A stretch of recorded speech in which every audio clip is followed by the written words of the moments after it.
Добро вечер. Неколку семејства се јавија во код се единствена поплака дека нивните синови или најблиски починале како резултат на издржување на затворската казна. Фатон Салиху и Бейту Сейфула биле пуштени на 1 месец пред смртта. Затворската управа се решила на тоа затоа што нивната состојба било тешка. Но до денеска нивните семејства тврдат дека е мистериозна нивната смрт заради условите во затворот. Миомир Серафиновиќ разговараше со нив.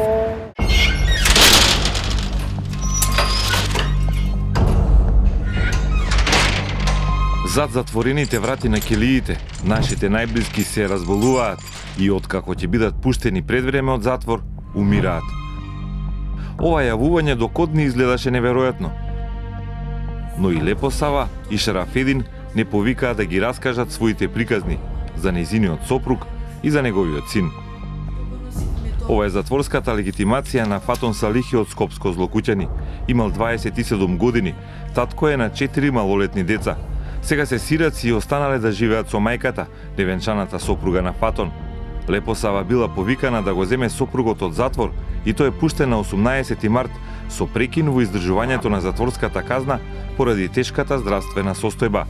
Прекинот требало да трае 1 месец и Фатон да се врати во Идризово и да ја дослужи затворската казна.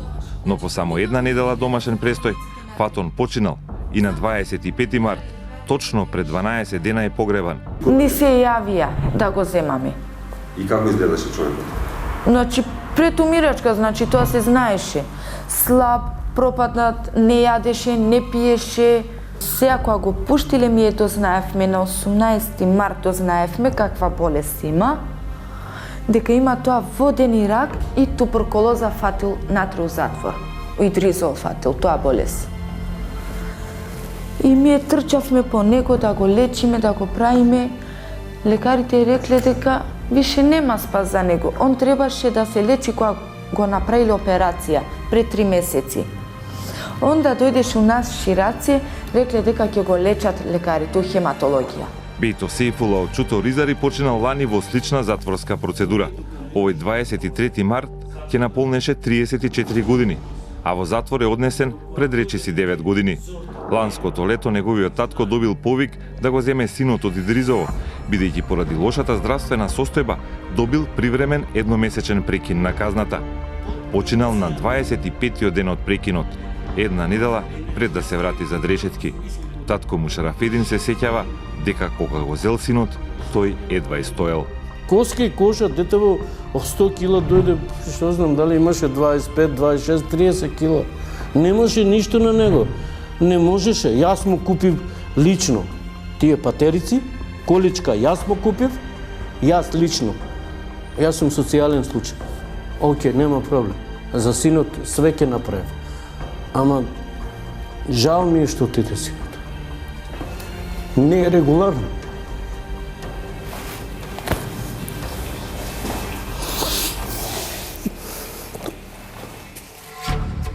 Шарафедин тврди дека 7 месеци не може да ги добие документите за здравствената состојба на синот пред да му се влоши. Знае дека првите 6 години во затворот немал никакви проблеми, но потоа му се направени 4 операции. Една на десниот дел од вратот, една на грбот кај рбетот, 2 на ногата. И Бејто не се оправил. И детево го оставија на милост и немилост. Направивме со детево, мислам детево направи молба до судот за да се прекине казната, да го земам ја да го негувам колку што би можело од моја страна. Не да, негативен одговор добивме. После известно време, кога детево си ја доби таа инфекција, веќе му беа оштетени. Срцето му беше оштетено 90%. Случајот со Бејто Сейфула бил пријавен и во невладината организација Амбрела. Оттаму го посетиле Бејто само ден пред смртта на слобода. Отидов на посета бидејќи татко му ме повика за да му извадиме лична карта. Значи, починатиот Бејто, кога беше пуштен, немаше личен документ. Значи, лична карта биометриска и јас покренав постапка истата да извадиме и здравствено осигурување да извадиме, меѓутоа наредниот ден татко му на Бејто ми се јави и ми кажа дека почина. Шиковска тврди дека кај нив се пријавени уште слични случаи. 8 луѓе се починати, од кои 6 од нив се на ист начин, месец дена пред да починат се пуштени дома од затворите, а додека 2 лица се починати во затвор. Најмладиот е негде околу 25 години, а додека најстариот е негде околу 35 години. Од нашите сознанија и интервјуто кои ние го имавме во нашата канцеларија со семејствата на починатите, фактички тие кога влегле во затворите за да издржуваат затворската казна, влегувале сосема здрави. Управата за извршување на санкции не води посебна статистика за овие случаи. Одговори надлежната управа на прашањата на КОД колку затвореници починале додека биле на привремен прекин на казната од здравствени причини. Не добивме изјава, туку писмени одговори на 9 страници. Во нив стоеше дека законски е овозможено затвореници поради тешки болести да бидат пуштени на домашно лекување. Воспоставена е пракса пред се од хуман аспект на конкретното осудено лице да му биде определен прекин на издржувањето на казната, како истото би можело последните денови од својот живот да ги помине во кругот на семејството и најблиските. Одговори од управата. Затворот приготви детални одговори за болеста на двајцата починати затвореници. За Фатун Салихи е наведено дека тој уште во февруари 2013, кога бил примен во притвор, пријавил дека има болки во вратот и утврдена дијагноза – бенигна липоматозна неоплазма. Болеста му била откриена 1 месец пред да влезе во затворскиот систем, тврдат оттаму. Салиху постојано добивал препишана терапија и бил испраќан на специјалистички прегледи. Состојбата со жлездата на вратот му се влошила лани во ноември, кога бил префрлен во Идризово. На клиниката за хематологија му бил дијагностициран канцер на лимфните жлезди. Состојбата само се влошувала и на 17 март, по последниот преглед, е одлучено Фатун Салихи да биде пуштен на домашно лекување. Една недела подоцна тој починал. Најблиските сметаат дека проблемот е во затворот и дека таму затворениците не добиваат соодветна здравствена нега. Значи, он не го лекувал у време, само кетонал ли ќе го лечи? Таја болест не го лечува кетонал. Мене ми речел доктор Пев од хирургија болница пластична на 2 спрат. Он ми рече, машти треба да се лечи у хематологија, да прими хемотерапија. А на Беито му е вратена метадонска терапија, иако претходно тој само на почетокот ја користел терапијата како замена за хероин. Самиот почеток, значи со тек на време се тргнал и не земал метадон. После 8 години го третира. Наводно требало да му дават метадон за тие болки. За болки. Еден затвореник, кој веќе 1 деценија за решетките, се жали на истото, често враќање на метадонска терапија. Болен сум од бубреци, етра, метадонска терапија, примам. Тие сака само да ти утепа со метадон. Ја идам да го намалам, тие сака да го кача метадон. Ја барам таблети, никој за болки, она ми дава, други не ги пијам, ги фрлам.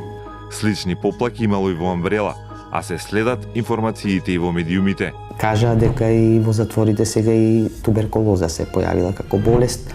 Надлежните од управата во писмените одговори за КОД тврдат дека за затворениците се превземаат сите неопходни мерки за грижа за нивното здравје. Негираат дека за болки давале метадонска терапија, туку дека таа е доброволна терапија за сите зависници во затворите. Но на затворениците им е најтешко. Нашиот соговорник се уште е во затвор, а го гледал познаникот Беито како пропаѓа. Како знам за него 7 години со него јадев леп у една маса, у една просторија, 12 души спиеме. И го прашам, брат ми, што ти е, кажи ми. Кажи, брат ми, ме боли многу врат. И беше у болница. Го направиле операција. Пред ки го направа операција, ги вадиле забите негови. Позади у кишма го направили исто операција. Вадиле никој месо вадил од него. После му нога, како го направили у нога, остави човек кој инвалид остана. Таткото ја очекува вистината, да го добие здравствениот картон на синот за да дознае што му се случувало.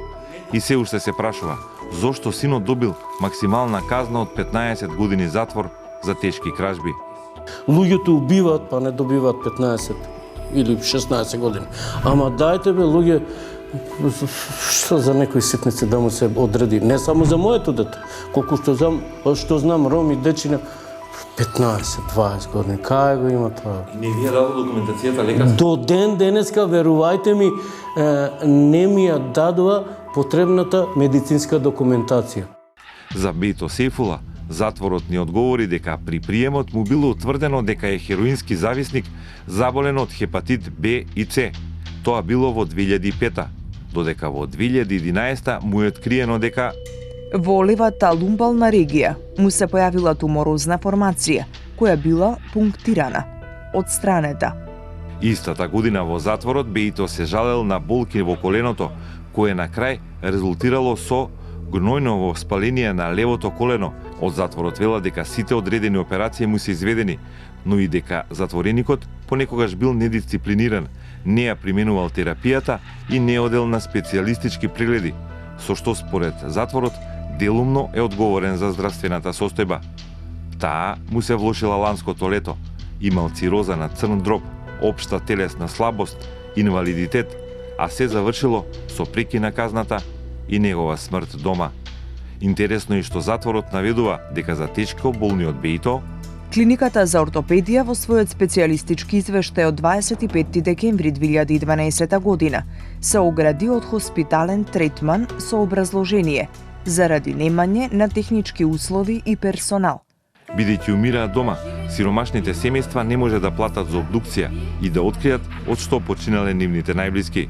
Обдукцијата, ако се побара, нормално дека семејството треба истата да ја плати и поради немање на финансиски средства не побарал никој досега од нив да се направи обдукција и да се видат причините од што се починати.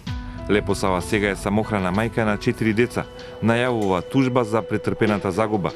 Не очекувала дека пресудата за криумчарење мигранти ќе го однесе сопругот во смрт, а тој во судот молел за поблага казна, но судијата бил безмилосен. И му речел, јас сум болен. Ослободете ме, јас имам мали деца, све малолетни деца имам. Он џабе го судил. Тоа ти е. Не ми интересира дека си болен.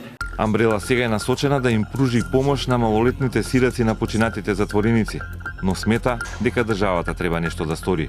Сите ние заедно треба нешто да направиме во однос, сепак ќе кажам, на подобрување на условите таму, за третманот на тие луѓе таму, се со цел за да не ни се случуваат вакви случаеви како што на овие 8 се случило.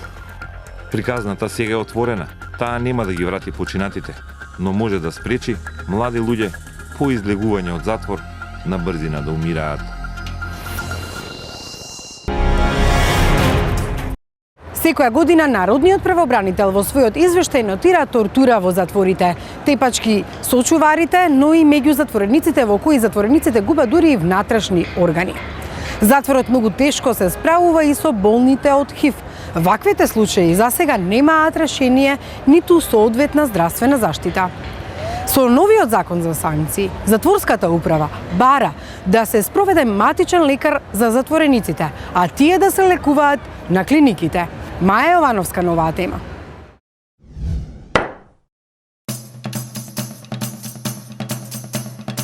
Името на Зухер Ибрахимов ќе остане запишано во црната книга на затворот Идризово. Затвореник кој под зверското тепање од надзорник во затворот стана инвалид.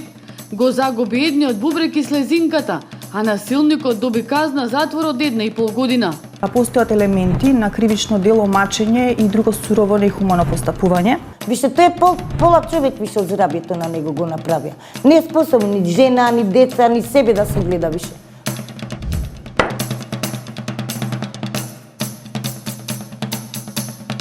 Зухер Ибрахимов е осуден за повеќе кражби. Во Идризово му изминувала 7-та година. Бил примерен осуденик. Прво бил во затвореното оделение, па потоа во полуотвореното оделение. Почнал и да работи во кругот на затворот. Немаше бегство, немаше ништо син ми. Знаеше кај кој реон да се врти. Знаеше кај да им работеше. таму како аутомеханичар. Све што им требаше, Зухер там им работеше. На почетокот на минатата година Ибрахимов беше претепен од човек од затворската полиција. Се обидел да премине од едно во друго оделение, а надзорникот не само што не му дозволил, туку го осакатил за цел живот. Овој пример говори за целокупната ситуација со затворите во Република Македонија. Лицето после претепувањето, наместо да биде испратено веднаш на клиника или во ургентен центар, тоа било испратено во својата келија. Не може тој без ништо бубрекот така лесно да крварува натре и стезенката да му ја повреди.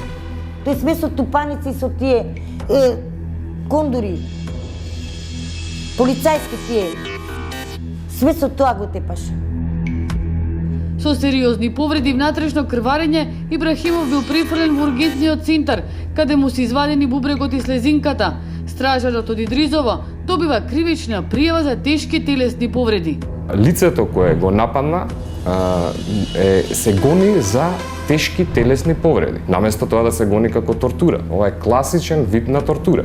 Обвинетиот за цело време беше во домашен притвор и казната на крајот, кога основниот суд ја изрекуваше, беше 6 месеци затворска казна. Откај народниот правобранител реагирале на пресудата, тешка телесна повреда и зверско изживување не е исто, барале построга казна.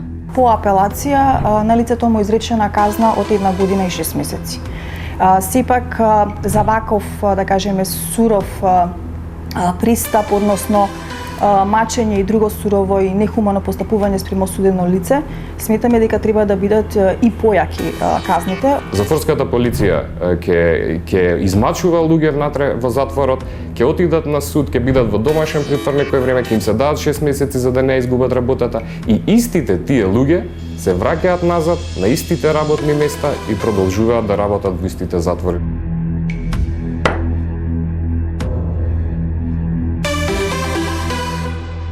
Во 2013 до народниот правобранител стигнале 247 представки од сите затвори во земјава. Од нив, во 17 затвореници се жалат дека биле жртви на насилство од затворската полиција.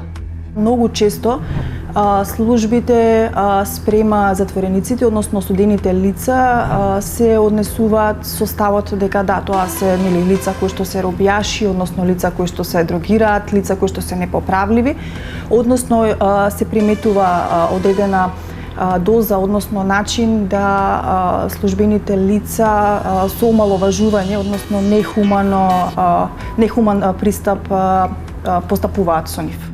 До Хелсиншкиот комитет поплаките и повиците за помош од зидините ретко стасуваат.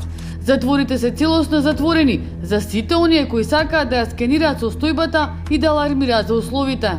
Единствен начин во последните 2 до 3 години да посетиме осудено лице е тоа самото да се обрати до нас. За разлика од минатото, каде што ние влегувавме и вршевме мониторинг на самите услови за живот натре во затворите. Сега остваруваме средби и само зборуваме со осудените лица. Портите на затворите не смеат да се затворат единствено за народниот правобранител. Оттаму доаѓаат во ненајавени посети.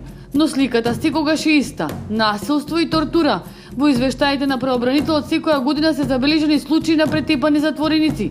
Пендраците и тупаниците не се користат само да се каже кој е кој во затворот, туку ќотекот според правобранителот има своји подлабоки корени. Малиот број на стражари на затворска полиција може да доведе до зголемување на стресот меѓу вработените, а со самото тоа и да представува ризик од тортура и нехумано постапување. Кога осудените лица на нас ни се пожалуваат за одредени стражари, односно представници од затворската полиција, забележуваме дека против тие исти вработени веќе имало и претходни представки, имало и претходни поплаки, меѓутоа нема ефикасен систем на казнување. И во извештајот за 2013 кој треба да биде објавен од народниот правобранител, болна точка во затворите останува медицинската заштита. Во затворите нема услови за лекување на потешко болни затвореници, нема посебен третман за инвалиди. Нашите казнено-поправни установи немаат соодветни услови за сместување на лица со посебни потреби, ниту пак за сместување на лица кои што се болни од потешки болести, Иако имаме арестанско оделение кое што е во состав на клиничкиот центар Скопје, сепак тоа оделение не ги задоволува целосно стандардите за да може тешко болни лица да бидат сместени тамо. Ко дознава дека во затворот Идризово бил регистриран случај на СИДА.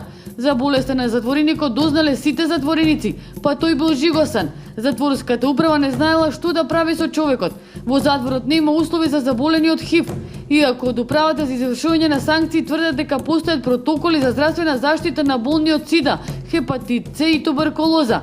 Сепак на крајот одлуката била затвореникот да се пушти во домашни услови да ја издржи затворската казна. Но не само овој затвореник. И заболените од шуга се кабаитли. Самниците во Република Македонија се користат како карантин. Последен пример е едно лице кое се јави и кое кажа дека има шуга и дека е ставено во самица затоа што шугата како заразна болест е опасна за другите осудени лица. Од управата за извршување на санкции велат дека постојано се преземаат мерки за подобрување на условите од секој можен аспект.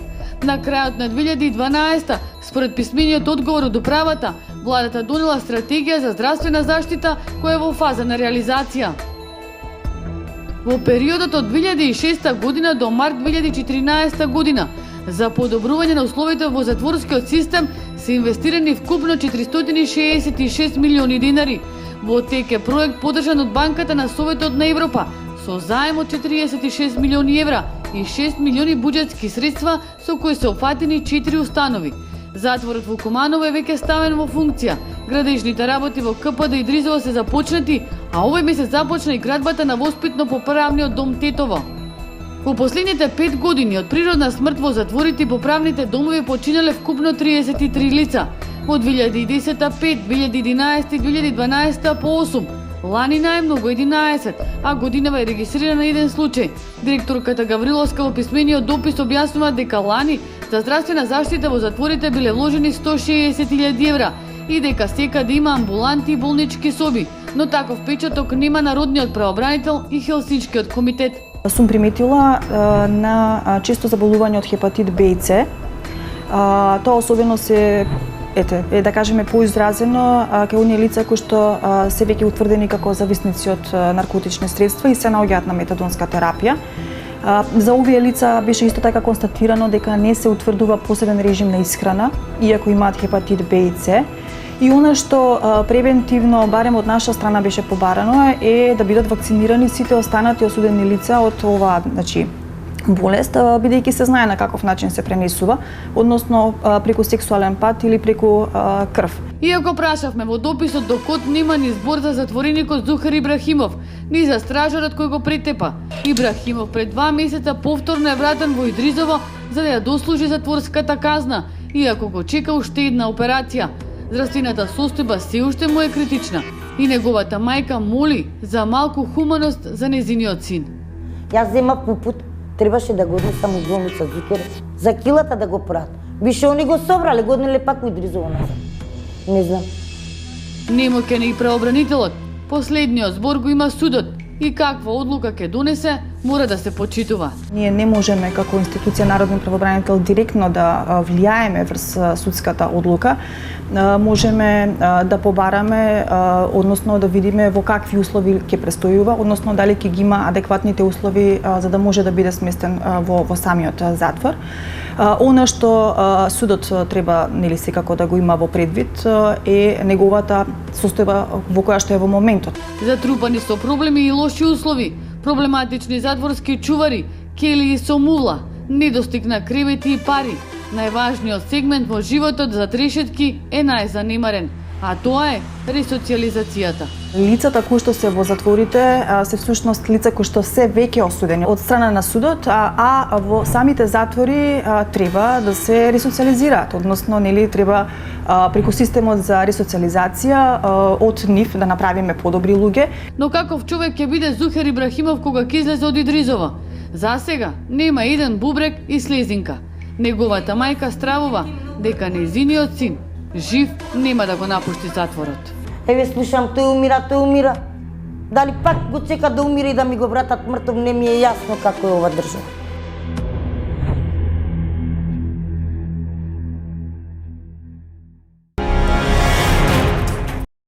Без доволно вода и воздух, нужда во кеси, спиење на пот. Вака им е на затворениците и условите во најтешките затвори во светот.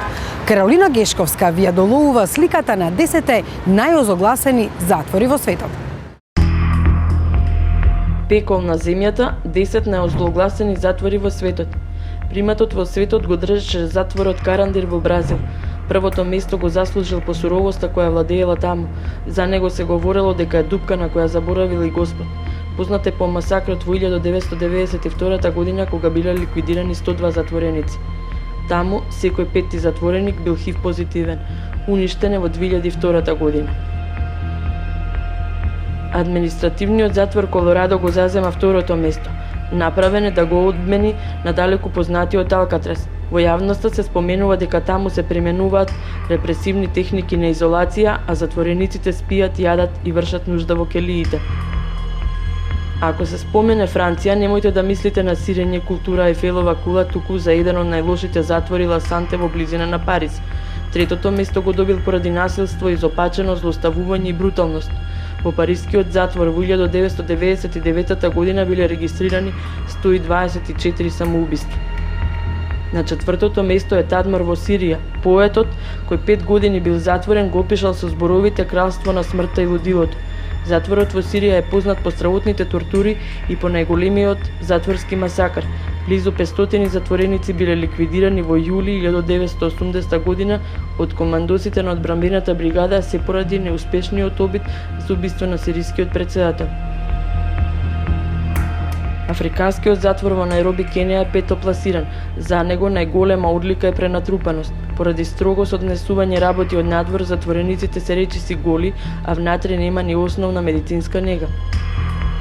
На островот Рајкерс, близу Њујорк, се наоѓа затворот под реден број 6. За него недалеку се раскажува дека оттаму не успел никој да побегне, но и покрај тоа што е добро чуван, често се случуваат крвави тепачки и убиства.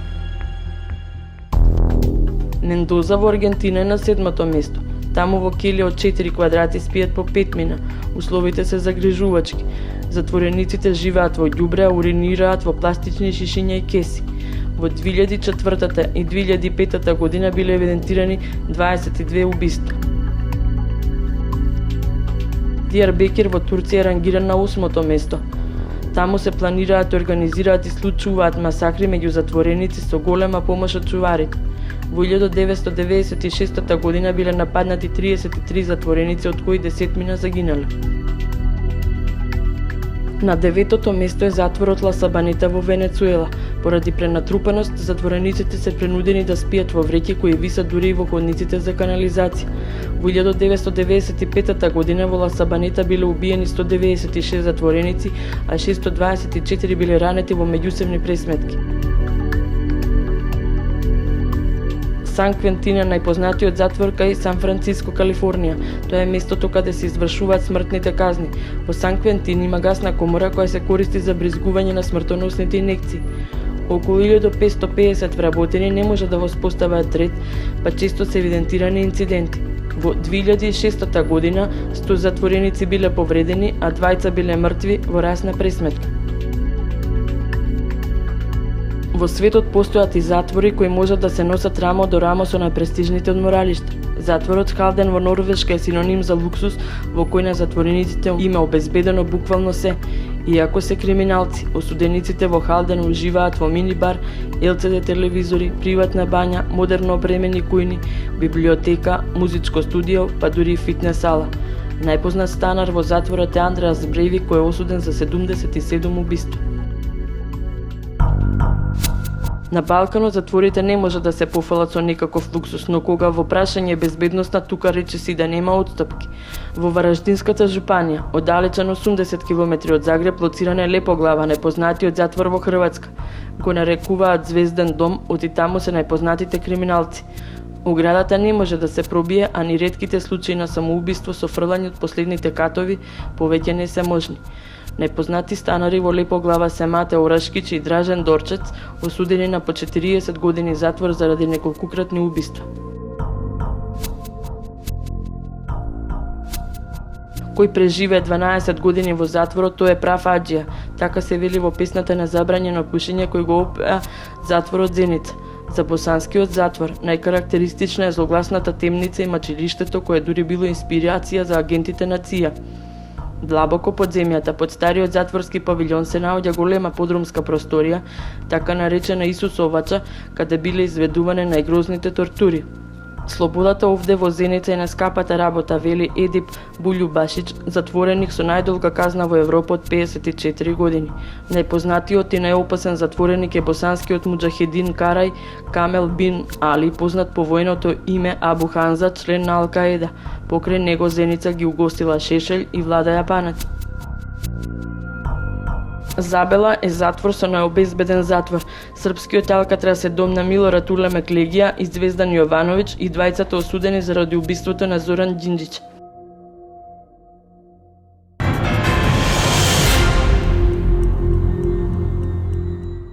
Ви благодариме што и вечерва бевте со Кот. Ве препуштаме на изборите и изборните кампањи. Се гледаме на Великден.